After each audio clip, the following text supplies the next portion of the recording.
안녕하세요. 소소하게 크게입니다. 오늘 아시아나항공 이야기를 조금 더 해볼까 하는데 요 며칠 전에 제가 항공사를 전부 다 한번 다뤘었죠. 그때 제가 그냥 아무 생각 없이 했었던 게 있었어요. HDC 현대산업개발이 금호산업에 구주를 사가는 것뿐만 아니고 신주를 엄청나게 발행을 하면서 돈을 투입하기로 했는데, 그때는 아무 생각 없이 봤는데 그게 사상 초유의 사태를 막을 수 있는 키였다는 거를 오늘 좀 말씀을 드리고자 합니다. 예전에 2019년 12월에 HDC 현대산업개발 컨소시엄이 2조 5천억에 아시아나항공을 인수한다라고 이렇게 나왔었고요. 밑에 보시면 기사에 HDC 현대산업개발 컨소시엄은 금호산업 주식을 3,228억 원에 인수하기로 했고, 그리고 신주를 지금 2조 1772억 정도 유상증자에 참여할 거라고 말을 했어요. 근데 이때 보면 그냥 구주만 떠가도 충분히 최대 주주가 되는데 왜 신주까지 이렇게나 많이 발행을 할까에 대한 제가 생각을 못했었는데, 아시아나항공 재무제표를 보다 보니까 그게 명확해졌어요. 왜 그렇게 했는지. 여기 보시면 이게 아시아나항공의 재무제표인데, 밑으로 쭉 내려와 보면 여기 자본이라는 게 있습니다. 자본 총계가 있고 자본금이라는 게 있죠. 이 자본금이라는 거는 내가 이 회사에 직접적으로 돈을 넣은 거고, 전체 자본 총계는 거기에 이익이 나면 플러스 해주고 손실이 나면 마이너스 해주고,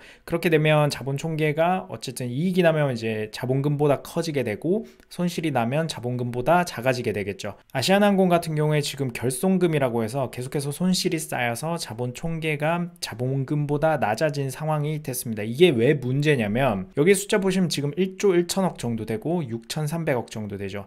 이게 자본 잠식 상태에 들어갔습니다. 자본금, 내가 납입한 자본금보다 전체 자본이 작으면 자본 잠식이라고 하는데, 증시에서는 자본 잠식률이 50%가 넘으면 관리 종목에 지정이 되고, 완전 자본 잠식이라고 해서 자본금을 다 까먹고 자본 총계가 마이너스로 가면 상장 폐지 실질 심사를 받게 됩니다. 근데 아시아나항공의 손익계산서를 한번 보실까요? 매출액이 5조 9천억에 영업손실이 4,860억 정도 됩니다.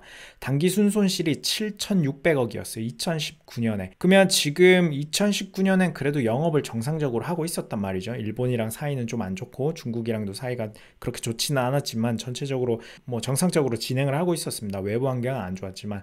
근데 지금 같은 경우에는 완전히 아시아나항공이 섰죠. 뭐 비행기 띄우지도 못하고 어디 보내지도 못하고 사람이 들어오지도 나가지도 못하는 그런 상황입니다. 근데 아시아나항공이 빌린 비행기에 대해서는 리스료를 내야 되고, 차입금에 대해서는 이자를 내야 되는 상황이죠. 직원들 월급도 줘야 되고 임차료도 내야 되고, 전체적으로 지출은 있는데 수익은 하나도 잡히지 않는 상황입니다. 아시아나항공이 화물 운송 조금 하고 있는데 그게 매출액이 크지는 않죠. 그러다 보니까 아시아나항공이 지금 상반기 2020년 1분기, 2분기에 적자를 많이 낼 가능성이 있고요. 아마 이 숫자보다 적자액이 더 크게 되겠죠. 2019년에 7,600억 손실이 났는데 이게 뭐 반기로 쳐도 지금 3,800억이죠. 근데 여기 보시면 지금 자본 총계가 6,300억인데 여기서 3,800억 정도를 까버린다고 해도 거의 뭐 이제 그러면 자본 잠식률이 50% 이상이 되겠죠. 그러면 관리 종목에 지정될 가능성이 크고, 만약에 지금 이때 2019년에 정상적인 상황이었는데도 이 정도 손실이 난 건데 지금 상반기에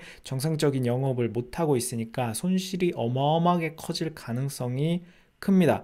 제가 봐선 상반기에만 6천억 이상 적자를 내지 않을까라는 생각을 하고 있고, 실제 다른 기사에서도 보시면 여기 아시아나항공의 적자 부채 규모는 어쩌고저쩌고 하면서 아시아나항공은 올해 1분기에만 3천억 이상의 적자를 낼 거다. 근데 1분기보다 2분기가 더 안 좋죠. 왜냐하면 그 사태가 3월에 터졌기 때문에, 본격적으로 터진 게 3월이기 때문에 아시아나항공이 2분기는 더 안 좋을 거예요. 이게 전체적으로 봤을 때 아시아나항공의 재무제표를 보면 이 자본을 다 까먹을 가능성이 큽니다.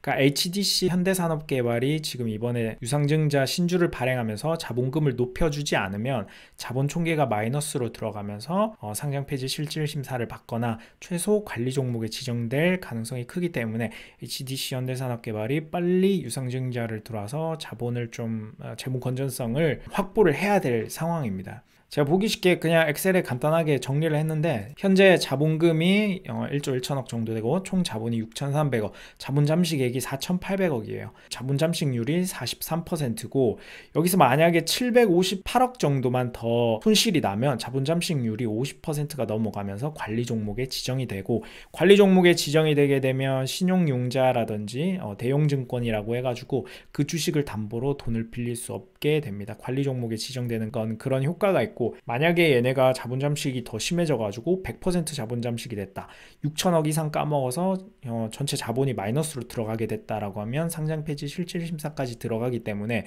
투자를 할 때 꼭 조심을 하시길 바라는 마음에 이런 걸 했고요. 그리고 만약에 현대산업개발이 만약 유상증자를 안 들어오고 그냥 인수대금 2,500억을 포기를 하면서 아시아나항공이 완전 독자적인 노선을 걸어야 된다고 하면 조금 위험할 수도 있어요. 독일이나 프랑스나 이런 나라들이 지금 국유화를 하고 있어요, 항공사들을. 이게 빚은 구제금융을 받아가지고 정부로부터 돈을 받았는데 제대로 빚을 못 갚고 하면 출자전환이라고 해가지고 부채를 자본으로 돌리는 게 있습니다. 나라 입장에서는 내가 받을 돈이 있는데 이거 안 받고 네 주식으로 받을래? 라고 하는 경우가 있거든요. 그런 경우가 예전에 종종 있었죠. 페노션이라든지 우리나라 같은 경우에는 하나은행이나 수출입은행이 이렇게 구제금융을 해준 다음에 돈을 빌려주고 그 다음에 출자전환을 해서 자기네 지분으로 만든 다음에 정상화시키고 그 다음 매각을 하는 순서를 밟은 경우가 많이 있습니다. 항공사 같은 경우에도 충분히 그런 일이 벌어질 수도 있는데, 그렇게 되면 저희 같은 소액주주들은 좀 힘들 수도 있어요. 왜냐면 새롭게 신주를 발행을 해서 들어오게 되면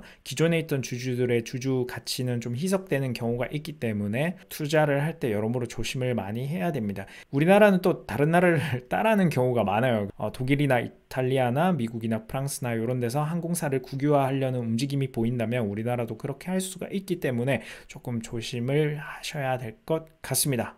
소소하게 크기였습니다.